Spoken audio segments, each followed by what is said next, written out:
We talk SoCal versus NoCal on this edition of Locked On LA Kings. You are Locked On Kings, your daily podcast on the Los Angeles Kings, part of the Locked On Podcast Network, your team every day.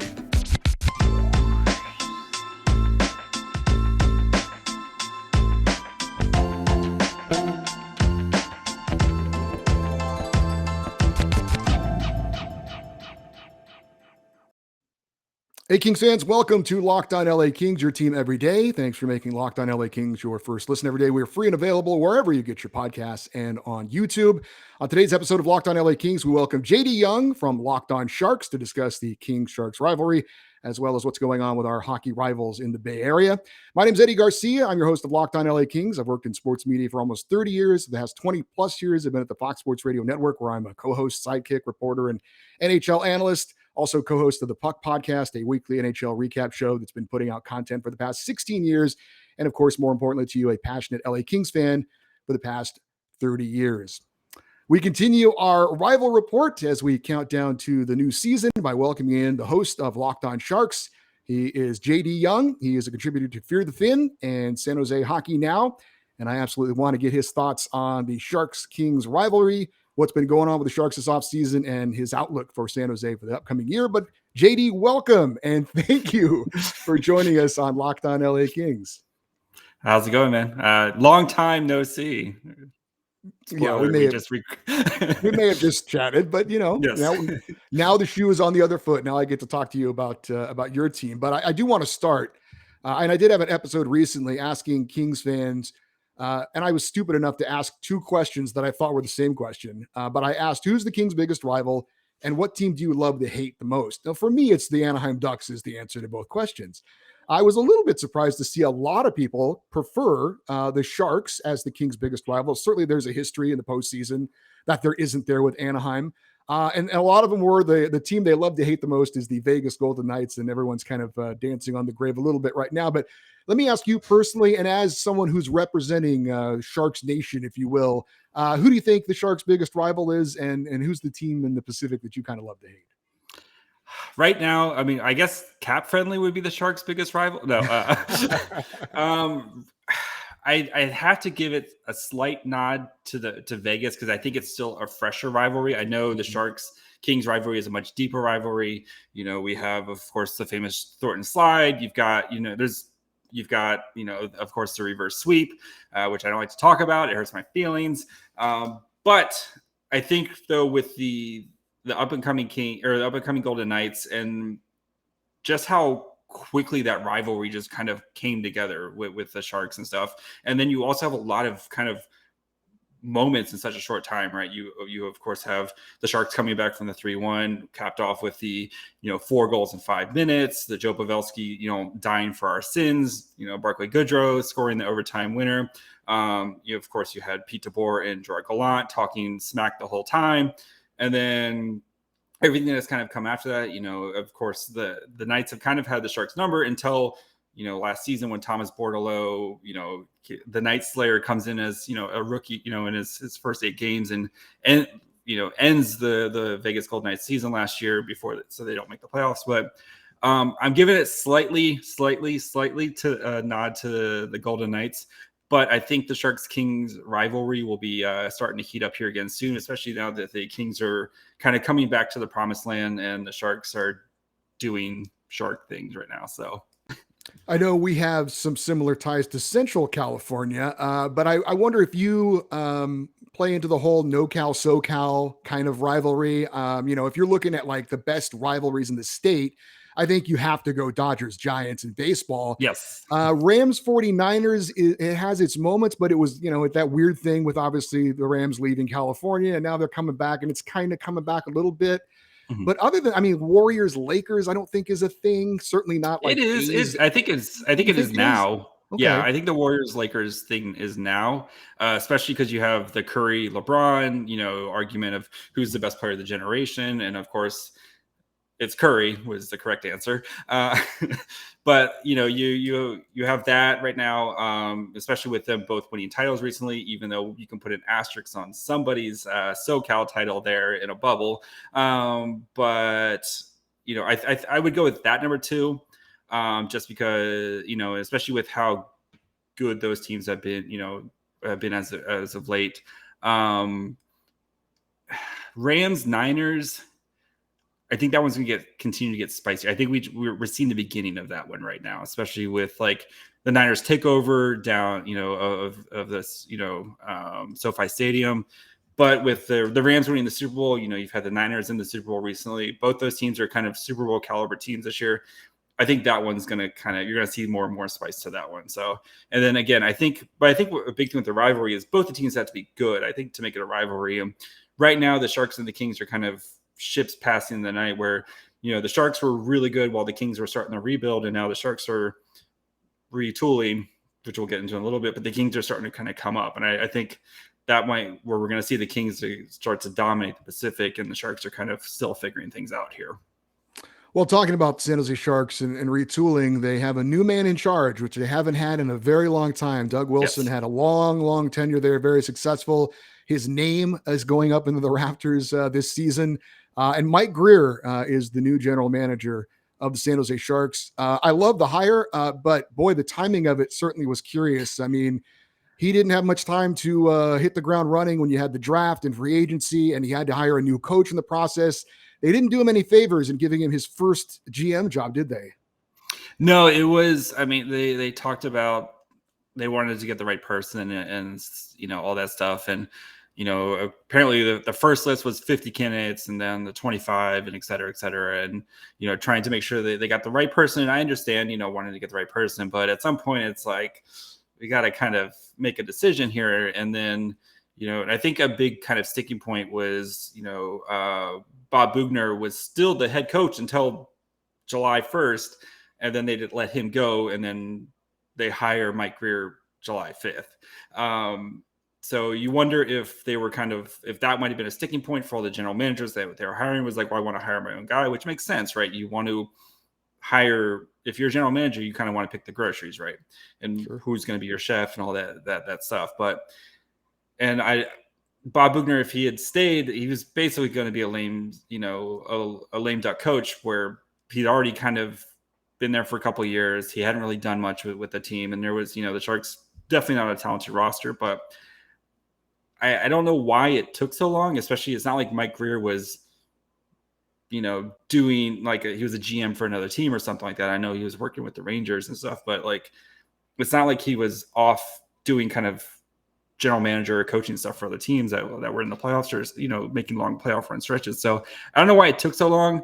It made it really interesting, having in a 3-week span of a coach gets fired, a general manager gets fired, you get hired, you have a draft, free agency, and then a coaching hire all in 3 weeks was a really fun time for me, just because it's a lot of content. A lot of content. But it was a little peculiar with how long the search came through, and they were very, very thorough, and they said that they wanted to be very thorough and make sure you pick the right guy.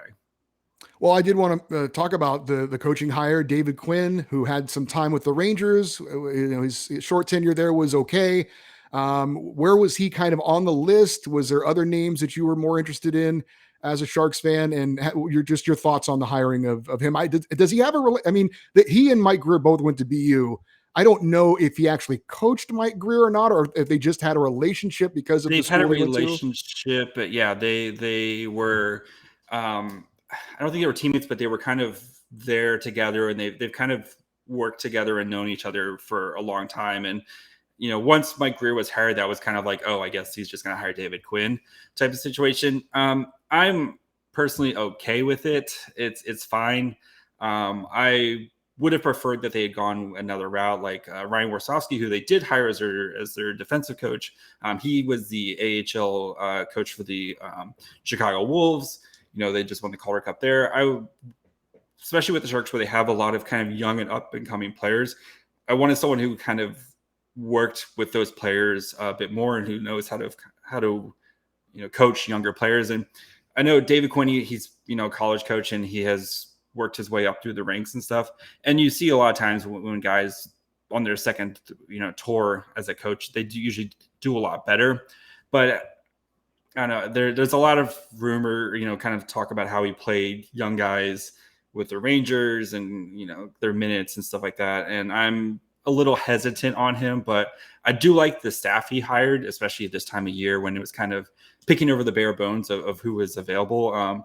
He hired Scott Gordon, who was the Flyers AHL coach, Ryan Warsofsky, who I mentioned already, and then Tim, I think it's Tim Spear, who was the Calgary AHL goalie coach. So a lot of coaches who have that AHL coaching experience and coaching younger players, especially with the Sharks, but they're going to have a lot of these younger players starting to infiltrate onto the NHL roster. So David Quinn, meh, but his coaching staff I like. I did want to ask you, obviously, about a obvious connection between the Kings and the Sharks, and that is Todd McLellan, former San Jose Sharks head coach, very successful in San Jose, went off to Edmonton, didn't do so well, and now he's back in the Pacific Division, or well, continuing in the Pacific Division with the LA Kings. A couple of, okay years to start. We know the Kings were in a rebuild, but then the big jump last season. And a lot of people are excited about, what he's able to do with this team. Just your thoughts on him as a head coach and your, I guess, confidence level that he is a guy who could, as far as his coaching ability, win a Stanley Cup at some point. I know he did it as an assistant in Detroit, but as a head coach. Yeah, I love McLellan. I mean, you could argue he's probably the most successful, if not one of the most successful coaches in Sharks history. During that time, I mean, I know there was a lot of playoff failure that you can kind of shift the blame around to different people during that time. But I mean, those Sharks teams, especially those regular season Sharks teams, they were flat out dominant at times when he was the head coach. And, I liked his system, especially coming from Detroit, where he brought that kind of more up-paced, faster offense and, to the Sharks, who kind of struggled to score goals and kind of figure things out. But then, you saw, like Patrick Marleau had played really well. You saw the rise of like Joe Pavelski, Logan Couture when he was younger. A lot of these guys starting to kind of figure themselves out under McLellan. And yeah, like I said, I think he's probably the best head coach in Sharks history. And I think the Kings got a hell of a coach down there. Well, before we get any further, I did want to mention that today's Locked On LA Kings is brought to you by Built Bar, specifically the new cookie dough chunk puff Built Bar. It's a real cookie dough crunch covered in 100% real chocolate, and it is actually good for you, even though it sounds like it wouldn't be good for you. It's made with collagen protein, which your body absorbs more efficiently and provides tons of health benefits. Why not eat something that tastes great and is good for you? Go to Built.com and get a box for yourself, whether you need a snack or a treat or just something to get you going. Built is the perfect protein bar that tastes great and it's better than a candy bar. Ditch the calories, fat, and sugar. Grab yourself a Built bar. Go to Built.com and use promo code LOCKED15 and get 15% off your order. Again, that is promo code LOCKED15. Again, we're talking with JD Young of Locked On Sharks. And, as you well know, the Sharks are in a bit of are they in a bit of a rebuild? I guess that is kind of the question. You look at Chicago, you look at Arizona, teams that clearly are looking to rebuild. And then you've got teams like the Sharks, maybe Philadelphia, where are they in a rebuild? It doesn't seem like they're fully in on that. But what is your thoughts on, are the Sharks invested in a rebuild, or are they still kind of thinking they can compete maybe? They're in the, I think we can compete maybe. At least that's what the front office says, right? And Mike Grier, he did mention, in his opening press conference, sometimes you take a step back to take 2 steps forward, which is kind of the first time we'd heard that from the Sharks. And, up until the very end with Doug Wilson, it was, we want to win, we want to make the playoffs, and et cetera, et cetera. And I think he's giving this season a kind of, okay, let's see what this team has. And, they made a lot of moves in free agency to kind of solidify their bottom 6 and just bring NHL caliber talent onto the roster. I don't think it's going to work. I think they're going to kind of go into the season thinking they're going to win, but I don't see the upside on this team. There's not a lot of players where you're like, okay, I can see this guy making, a jump from being here to here. And it's just a lot of guys where you know exactly what you're getting from. And I think they're going to be like, I think they're going to be one of the 5 worst teams in the NHL. They're not Chicago burn it down bad or Arizona burn it down bad, but I don't think there's a lot of top end talent. I think there's just a lot of solid guys who know how to do their jobs, and you can win with that. But I just think the margin of error is so small with them, and especially in what's going to be a much better Pacific Division. I don't see where you kind of like compare rosters and go like, oh yeah, they're much better than this team, or oh yeah, they're much better than this team. So I think they're going to kind of go into the season, think they're going to win. Things are going to fall apart. They're probably going to be sellers at the trade deadline, and then we might see them kind of accept the rebuild that they should have started probably 3 years ago. If you follow the Pacific Division, you know that the Anaheim Ducks have some good young talent. Obviously, Trevor Zegras is a very exciting player. Mason McTavish is tearing it up at the World Juniors right now. The Kings have a lot of young prospects that have gotten a lot of attention. Where does San Jose kind of fit in as far as like the three California teams? What are some of the younger talent that they are looking to be the bright spots for the future? Well, of course, I mean, William Eklund, who uh, he's such a delight. William Eklund, he made the team out of training camp last season. They let him play 9 games and they sent him back to Sweden. But he is kind of their guy. He's their blue chip talent guy right now. And I think William Eklund's going to be a very special player. They just don't have a lot of other kind of blue chip talent players. Thomas Bordeleau, was a second round pick last year or a couple years ago in the 2020 draft. He played well in his small time last year, but I think with the roster, I don't think he's actually going to make the NHL team coming out of training camp, but I think he's going to be one of those kind of Christmas time call-ups and he never looks back type of guys. And, they have a lot of intriguing guys in their 2020 draft class who are going to be playing on the Barracuda this year. Brandon Coe, who I just interviewed, go check out that interview, a little plug there. You have Tristan Robbins, Daniel Gushin, who's an absolute sniper, Ozzy Weisbot, who's their first round pick. But a lot of these guys are kind of projected as middle 6 guys. They don't really have, other than Eklund, like these top kind of blue chip talents. So, especially what's supposed to be an insane 2023 draft class. I think the best step for them would be to take that step back, try to get one of these blue chip talent, top 5 picks in what's going to be a really crazy draft class to pair with Eklund and be like, okay, here's our new franchise cornerstones for the next 10, 15 years. I know you still have Logan Couture there, but we've seen in the recent times, obviously Patrick Marleau finally hang it up, Joe Pavelski moving on. And Brent Burns finally is gone as well. I know that it's difficult to see players like that leave your organization. Overall, is it a good feeling that he's going somewhere to end his career and playing some meaningful games, or how is that as a fan of the team? Yeah, I mean, the fan of me is going to miss watching Brent Burns starfish on the ice, once a game. But I mean, Brent Burns is still just a freak of nature. Hasn't missed a game since 2013. It's going to be weird not seeing Brent Burns behind, patrolling the blue line, but it was the right move for the franchise, right? You have so much money tied up in what was Brent Burns, Erik Karlsson, and Mark-Edward Vlasic. Each of those guys making at least $7 million.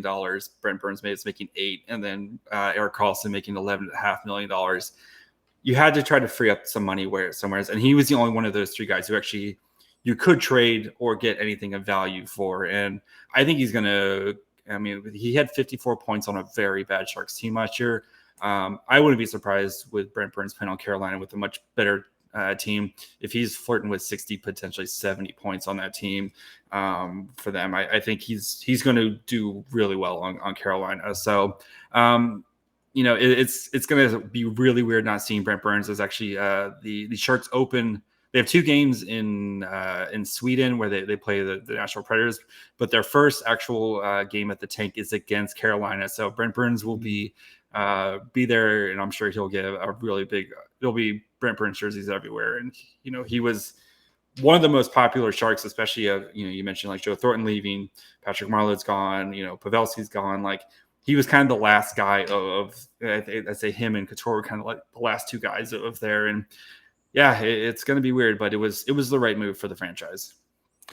Kings fans know we've got kind of a 2-headed monster situation in net right now. There's a 3-headed monster Yes. In San Jose. What is going on? You've got Kaapo Kähkönen, Aiden Hill, and James Reimer. Wow, what's going on there? Yeah, they're all under contract, and then you have Aiden Hill, who's kind of hanging in there in the AHL, kind of as your break glass in case of emergency type of situation. But Is Capo Kakinen. He's going to be given all the opportunity to try to kind of win this job. And then they traded for him at the deadline last year from Minnesota, and they re-signed him this year.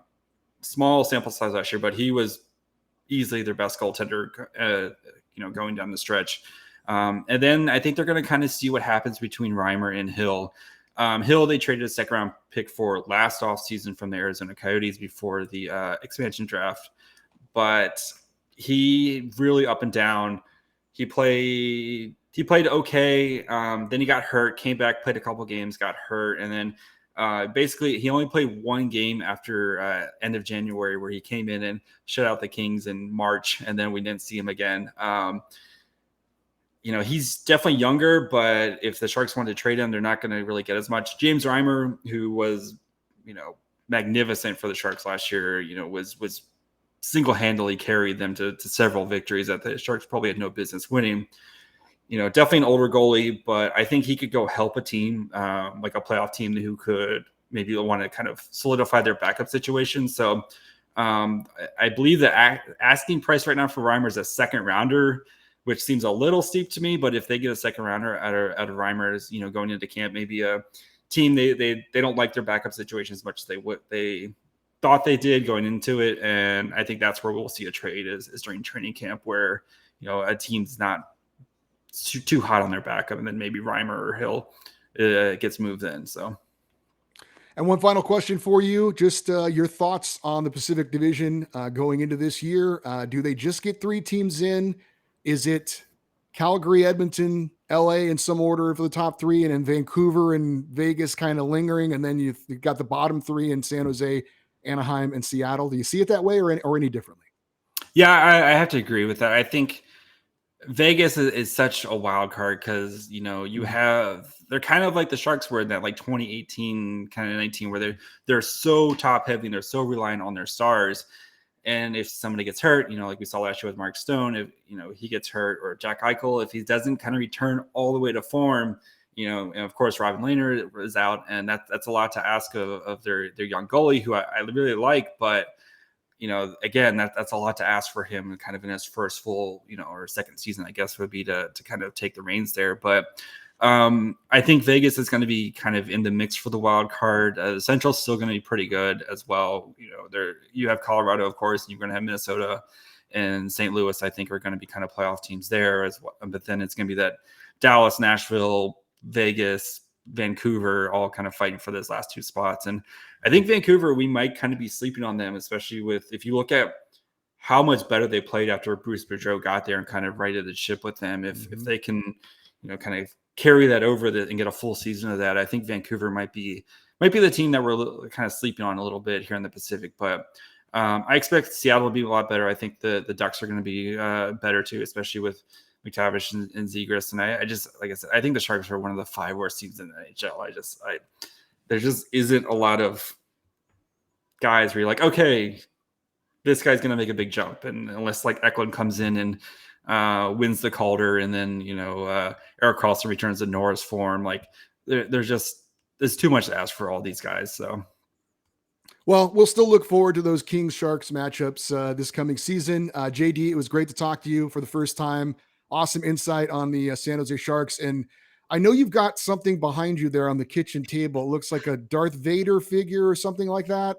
Yes, it is my Darth Vader meditation chamber from Empire Strikes Back. Yeah. You can on Locked On Sharks. I have a rotating cast of Lego figures that make an appearance behind me. So it's very unprofessional. I as a man who is holding his Luke Skywalker X-Wing fighter Funko, if you're watching on YouTube, I really don't approve of that Darth Vader thing back there. It's very immature of you. I thought, I'm talking Kings. I need to bring out the evil Empire in all of its glory here, So it's just Rob Blake. I replaced Vader with Rob Blake. Nice. So I hope he whips out the red lightsaber a lot this season. As he continually makes teams pass on good players, so he can get Brent Clark at number 8, and just constantly do that. How does he get away with it constantly?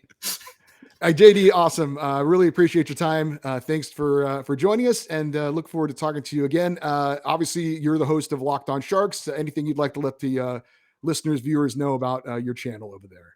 Yeah, you can, of course, find us on YouTube at Locked on Sharks. You can listen wherever you get podcasts, Apple, Spotify, Odyssey. I've got a bunch of prospect interviews and player interviews that I've done all summer long.